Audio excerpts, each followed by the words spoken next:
na aking ginusto. Ang kapera, ganda ko'y hirarapa, di magkapatid nagsasasabihin ng iba. Ang magkapera, umaako mo'y karisma, ang tunay kong ganda sa lahat ng iba. Sa tubig ako'y napaparaan, marinig ang bulungan.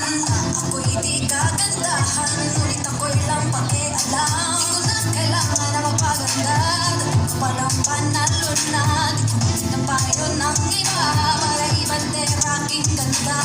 Di ko kailangang sumabay pa sa uso, ako'y magiging na